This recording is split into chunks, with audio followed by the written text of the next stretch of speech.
सो hi everyone, नमस्ते, good morning दोस्तों। आप में से बहुत सारे ऐसे स्टूडेंट्स थे जिन्होंने सीए इंटर का सितंबर 2025 का रिवीजन प्लान और स्ट्रेटजी मांगा था।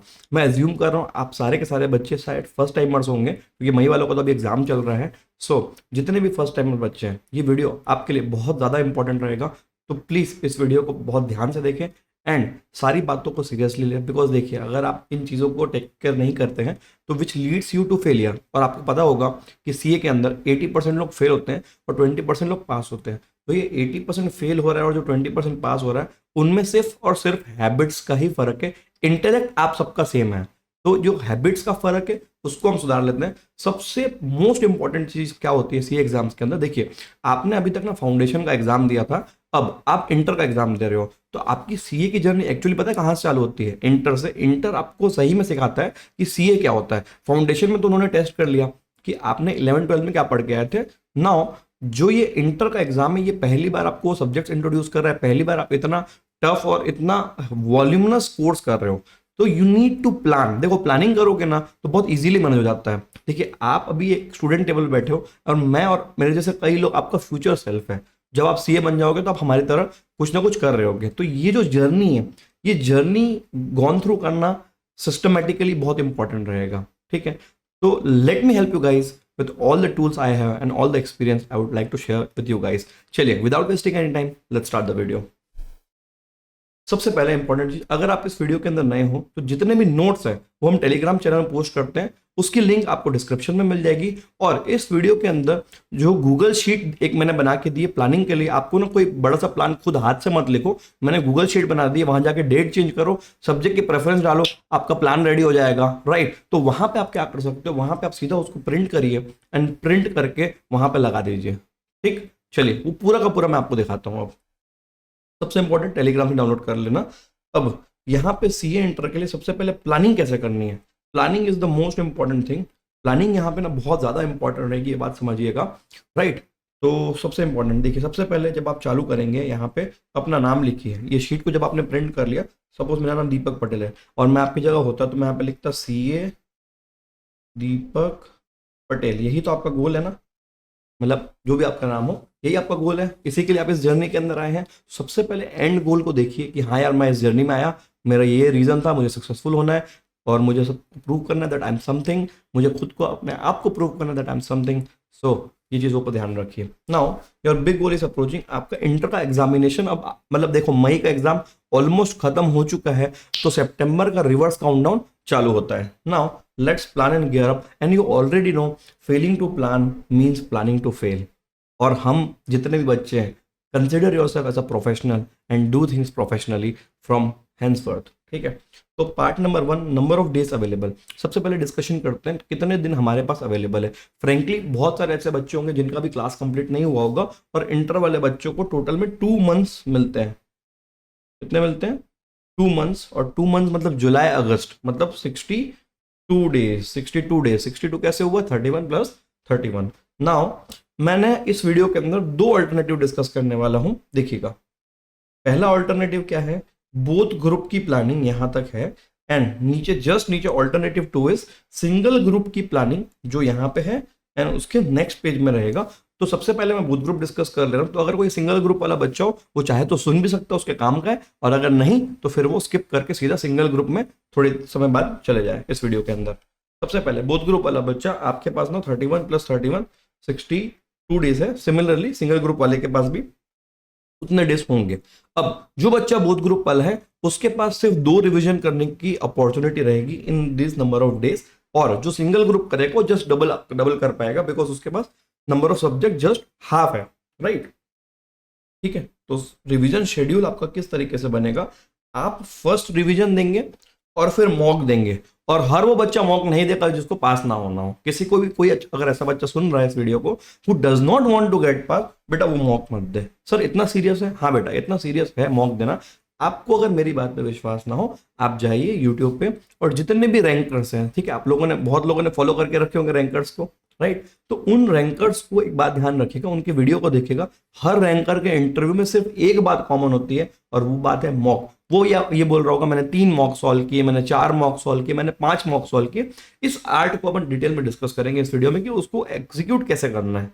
अब ध्यान दीजिएगा, first revision plus mock, second revision plus mock, मतलब क्या हो रहा है बेटा कि आप जब 2 रिवीजन प्लस 2 मॉक दे रहे हो, तो जब आप एग्जाम में जा रहे हो तो पता है वो आपका तीसरा अटेम्प्ट होगा, मतलब क्योंकि 2 अटेम्प्ट तो आपने अपने टेबल पे दे दिए, थर्ड आपका पहला जो अटेम्प्ट होगा ना एग्जाम वो तीसरा होगा, शॉर्ट पास कर रहे होगे। दिक्कत क्या होती है, जो अच्छा फेल होता है उनकी, वो लोग ना अपने टेबल पे मॉक नहीं देते हैं, वो लोग क्या करते हैं, वो सीधा मॉक वहां देते हैं, एग्जाम हॉल में एक्सपेरिमेंट करते हैं। तो भी आप ब्लंडर तो आप करेंगे ना, तो इस बात को समझिएगा कि मॉक इज मोस्ट इंपॉर्टेंट की element in getting you pass. विश्वास है तो पास मतलब हो जाओगे, और अगर नहीं है तो एग्जाम में मॉक देना, फिर अगली बार वही एग्जाम में मॉक देना, फिर तीसरे अटेम्प्ट में पास होना, चॉइस इज योर्स, राइट। ठीक, अब यहाँ पे सिंगल ग्रुप वालों के लिए ध्यान दीजिएगा, सिंगल ग्रुप वाले के लिए 31 सिमिलरली 62 डेज बचेंगे, बट यहाँ पे इनके पास 4 रिवीजन करने का अपॉर्चुनिटी मिलेगा। जो बच्चा बोथ ग्रुप दे रहा है वो ध्यान दे दे, यहाँ पे आप फर्स्ट रिवीजन में 7 डेज पर सब्जेक्ट लगाएंगे। अब 7 का मतलब क्या होता है ये भी समझना, 6 + 1 6 दिन पढ़ाई करोगे, और 7th डे पे आप उस 6 दिन की पढ़ाई के ऊपर डिपेंड करके मॉक लिखोगे। ठीक, अब सब बच्चे सुन लें, चाहे सिंगल ग्रुप हो बोथ ग्रुप हो, जब भी आप फर्स्ट मॉक लिखते हो ना आपसे नहीं बन रहा होगा, आज से सुन लो, शायद आप आधा पेपर बना पाओ या तो फिर 40% बना पाओ, ये बात अभी से ध्यान दे देना। उस टाइम पे अपने आप को ऊपर नीचे मत कर देना, कंटिन्यू करना मॉक को, 3 घंटे वहां बैठना आपके लिए जरूरी, 3 घंटा वहां बैठना। और वो जो मतलब आपको बैंड बजेगी ना अंदर से कि मेरे से सिर्फ मैं 6 दिन पढ़ा, मैंने क्लासेस की, बट मेरे से सिर्फ कितना बना, मेरे से सिर्फ बना 40% 50%, वो जरूरी है। इसके बाद जब आप सेकंड मॉक लिखोगे ना तब आप और इंप्रूव हो जाओगे, बट फर्स्ट मॉक में अपने आप से बहुत ज्यादा एक्सपेक्टेशन मत रखना, it is there to make you fail. First mock में आप फेल होगे गारंटीड, कोई भी बच्चा फर्स्ट मॉक अच्छे से नहीं ही देता है, राइट। 7 डेज पर सब्जेक्ट लगाएं, into 6 subject is equal to 40 days यहां लग जाएंगे फर्स्ट रिवीजन में। फिर हम सेकंड रिवीजन करेंगे 4 दिन का। 4 दिन का मतलब क्या होगा भैया, इधर फिर अगेन 3 + 1 3 दिन पढ़ाई करोगे, फिर 1 दिन मॉक सॉल्व करोगे। 3 दिन पढ़ाई करना, 1 दिन मॉक सॉल्व करना। जब कोई भी बच्चा फर्स्ट रिवीजन कर रहा हो, एक बात ध्यान दे दे, वो अपने क्वेश्चंस को पहले ही सिलेक्ट कर ले, क्वेश्चंस को पहले ही सिलेक्ट कर ले, उसी क्वेश्चंस को सेकंड रिवीजन में करेंगे, एंड उसी क्वेश्चंस को आप जब एग्जाम के 1 दिन पहले पढ़ाई कर रहे होगे ना उस पॉइंट ऑफ टाइम पे करोगे। तो फर्स्ट रिवीजन बहुत इंपॉर्टेंट रिवीजन है। यहाँ पे जब आप एक टॉपिक गॉन थ्रू कर रहे हैं तो सिलेक्ट कर लीजिए क्वेश्चंस, ऐसे क्वेश्चन सिलेक्ट करिए जो उस पूरे टॉपिक का की क्रक्स आपसे सॉल्व करा ले, मतलब पूरा प्रैक्टिस करवा ले। ऐसा एक medium level advance level question 3-4 पर टॉपिक अलग से निकाल लेना, मतलब कहीं पे एक शीट में मार्क कर दो, या वहीं पे आप एक नया चिन्ह बना लो, सो दैट एग्जाम टाइम में आपको नेविगेशन की प्रॉब्लम ना हो। ये फर्स्ट टाइमर्स इंटर वालों को हमेशा एक प्रॉब्लम होती है, एग्जाम टाइम में वो सोच रहा है कि भैया मैं कौन सा क्वेश्चन करूं और कौन सा ना करूं, आपके पास उतना समय नहीं है। तो जब समय नहीं है तो बेटर ये कि फर्स्ट रिवीजन में प्लान हो जाए कि हमको नेविगेट कैसे करना है through the syllabus at the time of the examination. Clear हो रहा है? डाइजेस्ट करिए आप यहां तक इतनी चीजों को। ठीक, सिमिलरली सिंगल ग्रुप वाला बच्चा है वो यहाँ पे 4 रिवीजन दे रहा होगा, और उसको भी हर रिवीजन में, जैसे यहाँ पे 8 + 1 है, 9th डे पे मॉक देना है, यहाँ पे 4 + 1 है, यहाँ पे 5th डे पे मॉक देना है, यहाँ पे 3 + 1 है, यहाँ पे 4th डे पे मॉक देना है, और यहाँ पे 1 + 1 है, यहाँ पे लास्ट आपको सेकंड डे पे मॉक देना है। अब आप लोग भैया सिंगल ग्रुप वालों, आप लोग ना बहुत ज्यादा अलर्ट हो जाओ। कई लोगों की क्वेरी आ रही थी कि हमने अभी तक क्लास नहीं की, हो जाएगा? हाँ हो जाएगा। देखिए अभी आप मतलब जुलाई के पहले क्लासेस कंप्लीट कर लीजिए बाय एनी हाउ, क्योंकि आपके पास 45 डेज बचा है। ठीक, उसमें आप क्लासेस कंप्लीट कर लीजिए और हो भी जाएगी, अगर आप डिसिप्लिन रहेंगे तो हो जाएगी, विश्वास करिए हो जाएगा। अब नेक्स्ट उसके बाद आप ये रिविजन कर लेना। आप लोग के पास ना भयंकर टाइम है, एंड भयंकर टाइम लीड टू भयंकर फेलियर, ये बात ध्यान रखिएगा। ज्यादा टाइम में क्या होता है, प्रोकास्टिनेट करते जाते हैं एंड देन वो टाइम आ जाता है जब हमको रियलाइज होता है कि भैया लंका लुटा गई है ना, हम अब हम कुछ नहीं कर सकते। तो please make sure you use your time very optimally and do 4 revision.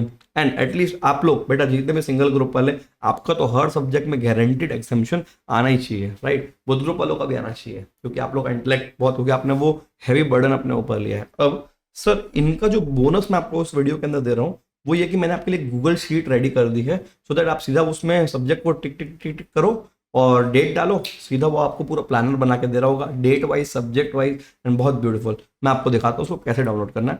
आप डिस्क्रिप्शन में लिंक डाउनलोड कर सकते हो या तो फिर टेलीग्राम चैनल में भी लिंक डाल दूंगा, उसमें भी जाके आप डाउनलोड कर सकते हो। फिर आपके मोबाइल में आपको गूगल शीट्स एप्लीकेशन डाल देना है, गूगल शीट्स एप्लीकेशन डाल दीजिए।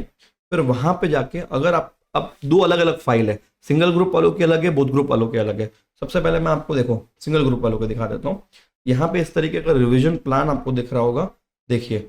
अब आपको जो मैंने इसमें शेयर किया है, इसमें सिर्फ व्यू ओनली दिया है, राइट। व्यू ओनली इसलिए दिया है क्योंकि आप अगर उसको एडिट कर दोगे तो आपके बाद जो बच्चा देखेगा वो आपके प्रेफरेंस को नहीं देखना चाहेगा, तो बेटर ये कि मैं आपको व्यू ओनली दे दूं।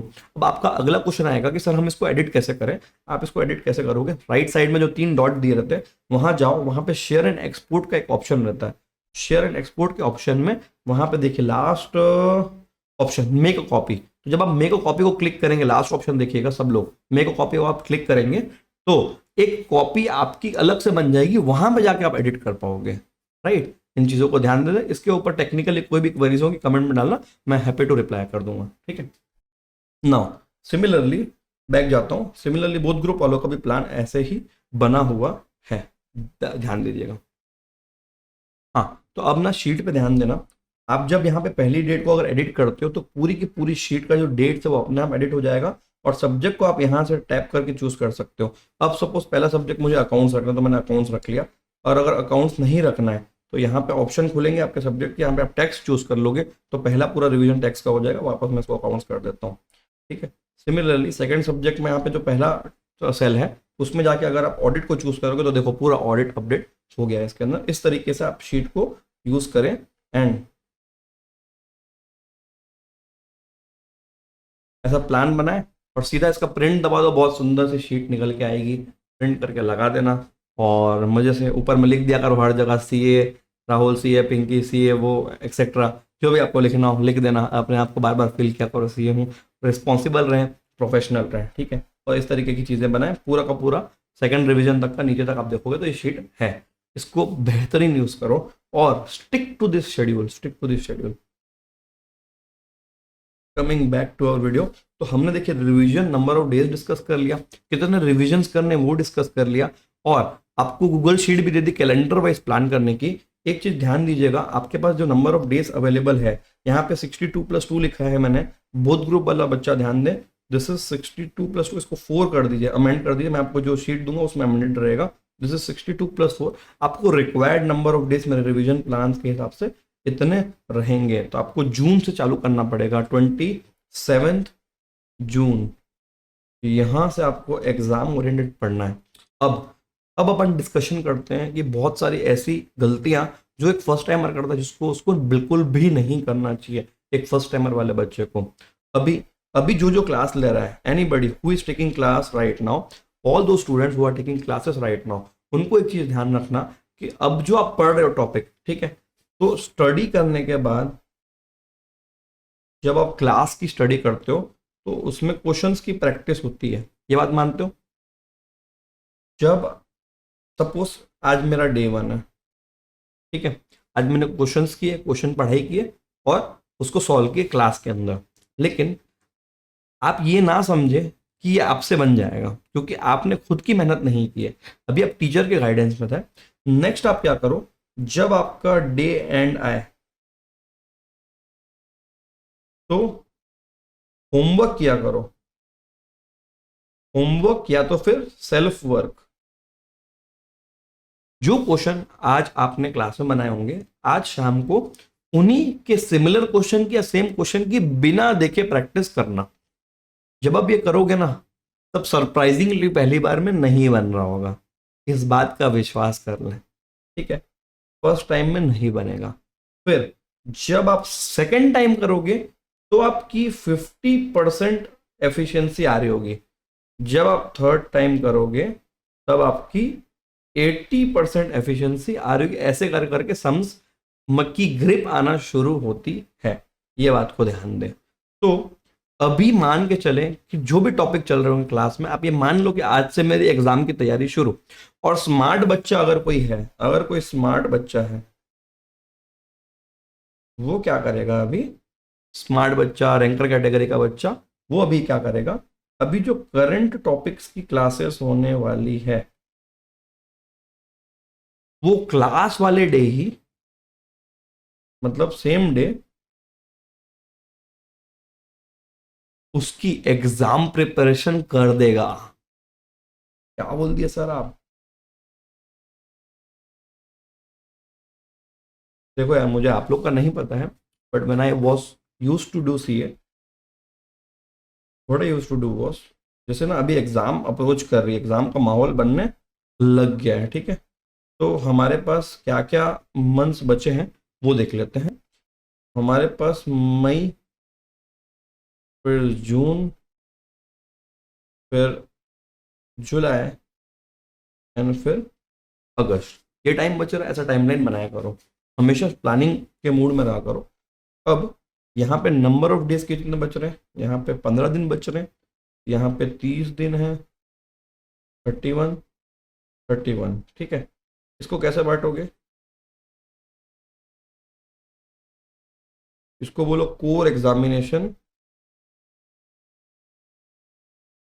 कोर एग्जाम टाइम, ठीक। 2 मंथ्स तो आपको भयंकर रिवीजन ही करना है, पढ़ाई कम, रिवीजन ज्यादा, रिवीजन ज्यादा, रिवीजन ज्यादा। बट ये जो फेस है ना, ये स्मार्ट बच्चों का फेस है।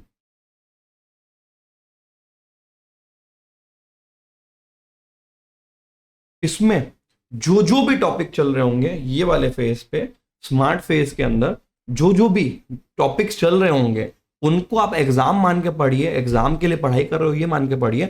आज जो क्लास में टॉपिक हो रहा है उसको शाम को क्या करो, खुद ही अपनी एग्जाम लेवल की प्रैक्टिस कर लो, 3 4 10 क्वेश्चन बना लो। ये मान लो कि एग्जाम की प्रिपरेशन आज से शुरू, आज से हम सीरियस हो गए, और ये अगर आपने 4 महीना संभाल लिया, इंटर पास हो गए, फिर 1 महीना इंटर की एग्जाम के बाद आप 1 महीना धुआंधार एंजॉय करोगे, दिवाली तक फुल एंजॉय एंजॉय। और आपकी एंजॉयमेंट को बढ़ाने के लिए बोनस आ जाएगा रिजल्ट पास का, फिर डबल एंजॉय करेंगे, फिर हम फाइनल पे जाएंगे, फिर हम आर्टिकलशिप करेंगे। और जो भी बच्चा अगर नहीं क्लियर कर पाता उसको बहुत ज्यादा रिग्रेट होता है रिजल्ट के बाद। I definitely don't want you guys to go on that regret zone. तो अभी ये अभी आप अपना जो 3.5 महीना है इसको भयंकर तरीके से प्लानिंग करिए, अपने लाइफ का बेस्ट दे दीजिए, सो दैट वो जो 2 महीना है ना हम माहौल मचा पाएंगे। 3.5 महीने के बाद वाला 2 महीना है, पूरी पूरी अति मचा देना, अति, फुल अति, जितना अति मचा सकते हो, जितनी ताकत हो उतना बकरबाजी करना। लेकिन अभी अपने आप को संभाल लो। आई एम नॉट सेइंग कि भैया लाइफ में सिर्फ मतलब पढ़ाई इंपॉर्टेंट है, but you need to do balance. अभी आपकी प्रायोरिटी क्या होनी चाहिए ये बात आपको समझना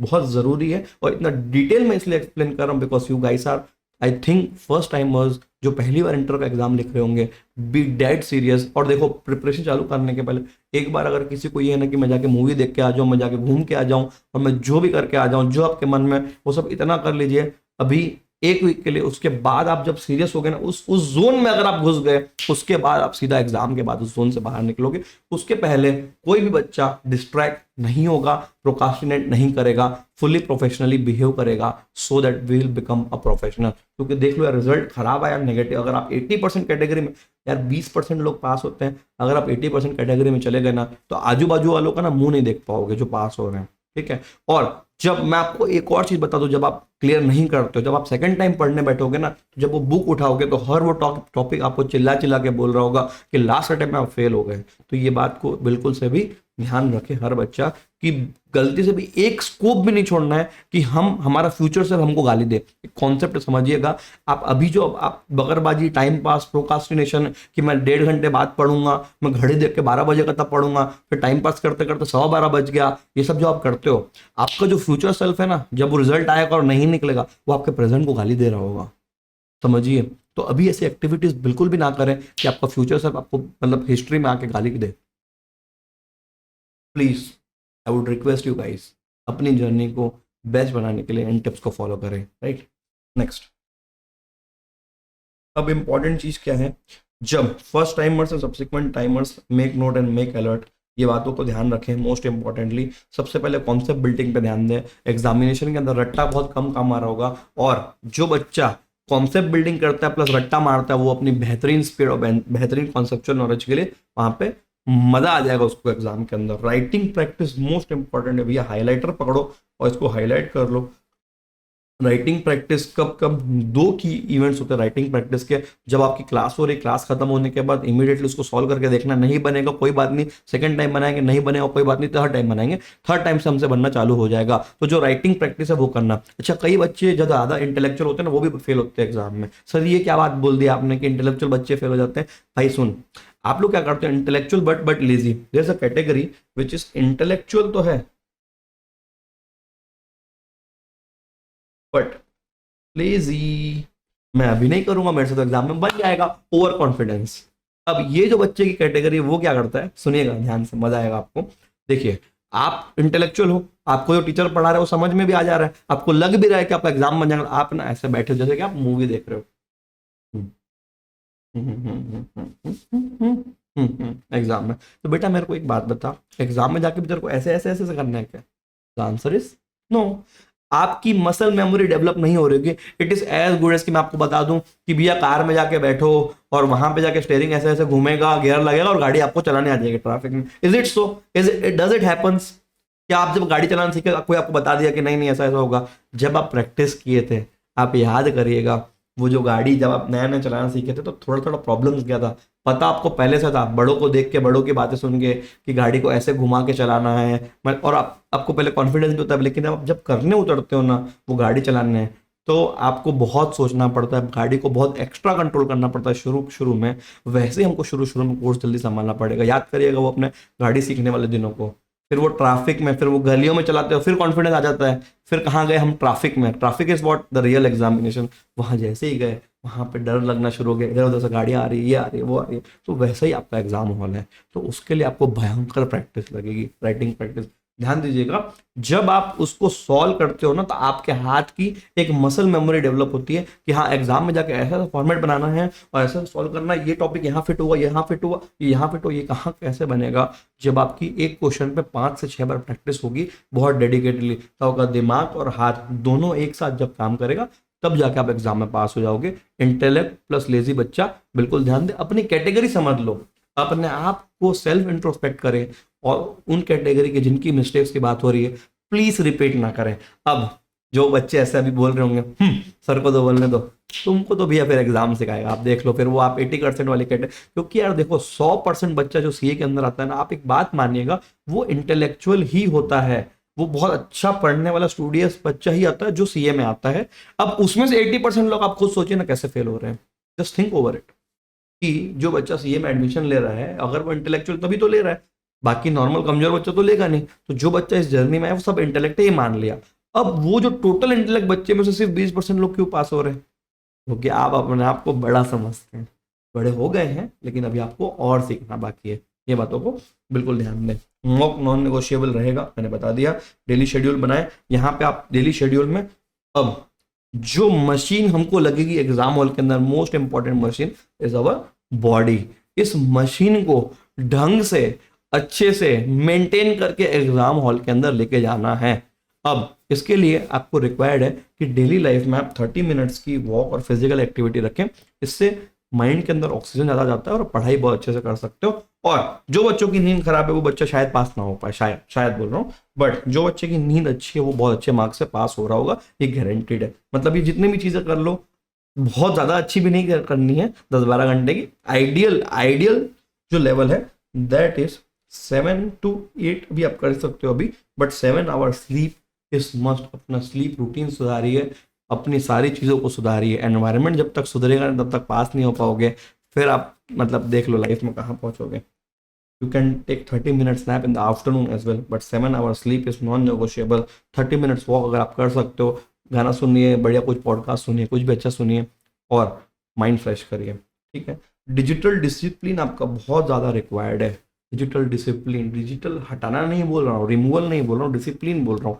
कब देखना और कितना देखना उसका अवेयरनेस होना चाहिए। बहुत सारे लोग बोल रहे हैं this is brain rot, brain rot, but आप शायद मानो ना मानो वो आपके ऊपर है। बट जैसा भी है देखिए, इस पर मैं ज़्यादा स्ट्रेस नहीं करूंगा, नहीं तो आप बोलोगे कि सर फालतू बोलते हैं, हर बात जब हर सीनियर ये बोलता है मत करो मत करो। ठीक है, आप करके फेल होके मान जाना, ठीक है, चलेगा, देख लो आप। रिलेशनशिप मैनेजमेंट, रिलेशनशिप के अंदर से बाबू सोना वाला रिलेशनशिप नहीं आएगा, आपकी फ्रेंडशिप भी आएगी, आपके फैमिली वाले लोग भी आपके रिलेशंस हैं, तो इन सब को मैनेज करना, right. Top 8 mistake that CA student do that make them lead to failure. Giving your attention, भैया अटेंशन अपना किसी को मत दें, अटेंशन सिर्फ अपने कोर्स पे रखे, अपने प्लानिंग पे रखे, अपने एग्जीक्यूशन पे रखे, प्रोकास्टिनेशन ना करें। घर पे छोटी मोटी लड़ाइयाँ चल रही, इग्नोर करिए। The art of learn the art of ignoring. अभी अभी नहीं जीतेंगे, जब हम कुछ बन जाएंगे लाइफ में तो पावर आ जाएगा, बातों में वजन आ जाएगा, तो उसके बाद आप चीज़ों में इन्वॉल्व होइएगा। अभी आप अपना अटेंशन किसी को भी मत दीजिए, दोस्ती यारी लाइफ में। और सबसे इंपॉर्टेंटली आपके जो नॉन सीए फ्रेंड्स हैं उनको बहुत अच्छे से मैनेज करिए, कि वो अभी आपको ना गालियां दे रहे होंगे कि तू क्या लाइफ है तेरी, झंड है, ये वो है, मतलब this all kind of words you might be hearing from your friend groups कि तुम लोग क्या अभी मजे, अरे मजे लेंगे 2 महीने बाद। हम कहाँ बोल रहे कि 3 साल बाद मजे लेना है, अभी अभी अभी लेंगे। सितंबर एग्जाम कंप्लीट तो होने तो ऐसा मजा लेना कि जो मजा लेना है ना वो भी सोचे कि भाई क्या कर रहा है ये। लेकिन कब? पहले प्रायोरिटी एंड देन मजा। ठीक। Ignoring your diet, sleep and health, भैया ऊट पटांग खाएंगे एग्जाम के टाइम, प्रिपरेशन के टाइम पे फूड पॉइजनिंग होती है, 4-5 दिन खराब हो जाएगा। वैसे भी दिन गिन के बच्चे हैं हमारे पास, तो उसके ऊपर फूड पॉइजनिंग, मोमोज, मायोनीज जो भी आप लोग खाते हैं वट एवर। तो प्लीज यार, this is the machine which is required to go to the examination and perform, to treat it as the best thing, treat it as a temple. उसको ढंग से खाना खिलाइए, फीड करिए अपने आप को बहुत अच्छे से, हेल्दी चीज़ें खाएं, दूध, प्रोटीन्स एक्सेट्रा जो भी आपको है। But junk food completely avoid करें। जंक आपको लेजी भी बनाता है, कैलोरीज भी बढ़ाएगा, मोटा भी बढ़ाएगा, मतलब देखने में मजा नहीं आएगा, जो भी है, मतलब वॉट एवर। देख लो यार, मतलब you know all this thing, बस इंप्लीमेंट करने में खुद जान पे आती है, आई नो दैट, बट करना तो पड़ेगा। Ignoring the institute material, past के मॉक पेपर, आरटीपी, एमटीपी को सॉल्व ना करना एक बिग बिग मिस्टेक रहेगी। यहाँ पे आपको एक और चीज बता रहा हूँ, institute material, this is the most bonus, शायद आपने कहीं नहीं सुना होगा। There is a concept called examiner comment. हर वो टॉपर बच्चा, स्मार्ट बच्चा, ध्यान दे, मेरा सारा बच्चा स्मार्ट बच्चा है। एग्जामिनर कमेंट, जब आप गूगल में जाके लिखोगे ICAI एग्जामिनर कमेंट, तो एक लिंक खुलेगा ICAI का, उसमें इंटर का खोलना। अभी रिसेंट का तो नहीं आ रहा है, लेकिन 2 साल पहले का वहाँ पे शायद 2023 तक का अवेलेबल है, शायद 4 इयर्स का अवेलेबल है। ये बहुत गजब का कंटेंट है। जब प्रिपरेशन चालू करते हो ना, फर्स्ट इसको, अच्छा इसको देखना कब है? इसको फर्स्ट रिवीजन के बाद देखना, सेकंड रिवीजन के पहले, मतलब 2 रिवीजन के बीच में देखना। फर्स्ट रिवीजन जब हो जाए तब ये खोल के देखना। अब ये क्या चीज़ है? ये चीज़ है कि एग्जामिनर मतलब जो पेपर चेक करे, वो जब पूरे इंडिया का पेपर चेक कर रहा है, तो उसका जो ओपिनियन बनना है स्टूडेंट्स के ऊपर कि हमने ये पूछा था, आपने ये लिखा, हमने ये पूछा, आपने ये लिखा, और ये घटिया लिखा, इस कारण से हमने आपको मार्क्स नहीं दिए, ये वो। ये आप 4 अटेम्प्ट का अगर पढ़ लोगे, आपको समझ में आ जाएगा कि एग्जामिनर आपसे एग्जैक्टली क्या चाहता है। कई बच्चा ढंग से पढ़ता है, बट उसको ये नहीं पता कि एग्जामिनर आपसे ढंग से क्या चाहता है, तो वहाँ पे ढंग से लिख के नहीं आ पाते, and which also lead to lower marks. और ये आप पढ़ लो, आपकी मेंटल क्लैरिटी और बढ़ जाएगी कि एग्जामिनर को एग्जैक्टली चाहिए क्या, कि एग्जामिनी ने ये किया, एग्जामिनी ने वो किया, मतलब पूरा डिटेल में जा रहा है वो, ऑल इंडिया बेसिस पे एक एवरेज ओपिनियन बना रहा है पर क्वेश्चन। देखना बहुत जरूरी है, बहुत ज्यादा जरूरी है, राइट। शुरू के 3 महीने एग्जाम के, आप गोल्डन विंडो को जो भी बच्चा वेस्ट करता है वो बहुत बहुत बड़ा चिल जोन में चले जाते हो आप लोग, वो थोड़ा ध्यान रखिएगा। इग्नोरिंग प्रेजेंटेशन इन कीवर्ड्स को याद करना चालू कर दें, आपको धीरे धीरे वो याद हो जाएगा। हम लोग तो भूल नहीं पा रहे हैं आज के डेट में, आपको भी याद हो जाएगा। थोड़ा अपने आप पे विश्वास करें, उस पर ज़्यादा मिचमिची ना करने की मुझे करना पड़ रहा है, शौक से उसको करो, उसके ऊपर ज़्यादा लोड मत डालो, धीरे धीरे अपने आप याद आ रहा होगा। इनकम टैक्स सेक्शन 44 AD और सो एंड सो चीज़ें तो आपको वो याद आ रही होंगी, ध्यान दीजिएगा इस बात पे। Getting distracted by productive distraction, देखो आप ना यूट्यूब पे जो रिसर्च कर रहे हो कोर्स को लेके, वीडियोस को लेके, उस पर थोड़ा अपना टाइम मिनिमल कर लो, उसका टाइम सेट हो जाना चाहिए कि मैं रात को ही देखूंगा या देखूंगी, या मैं इस पर्टिकुलर टाइम ब्रेक में देखूंगा। कभी भी रैंडमली मत खोल के देख लो, थोड़ा अपने शेड्यूल पे स्टिक करें। Burning out and over scheduling, यार प्रैक्टिकली ना आप दिन में 12 घंटे से ऊपर पढ़ ही नहीं सकते।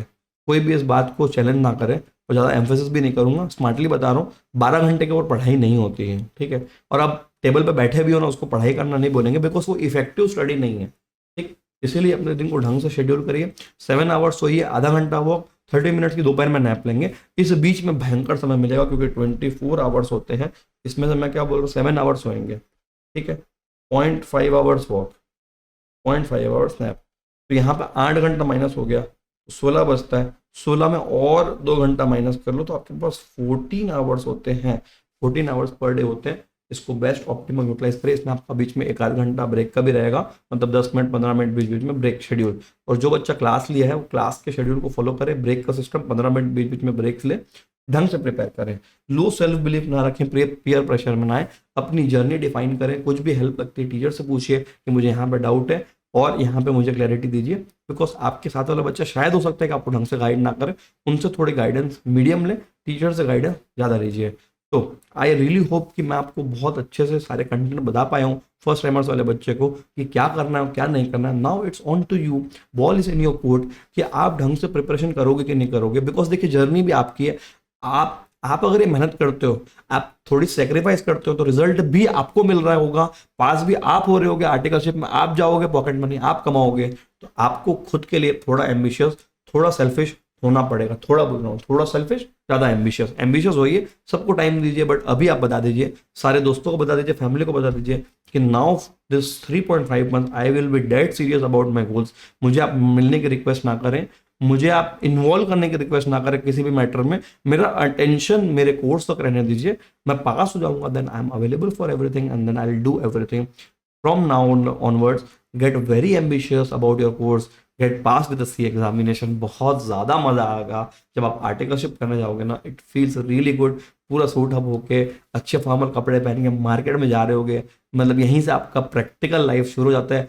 Plus the bonus is the stipend, and उस स्टाइपेंड को यूज करके आप इन्वेस्ट भी करोगे, फुल मजे लोगे, you will feel the best for you.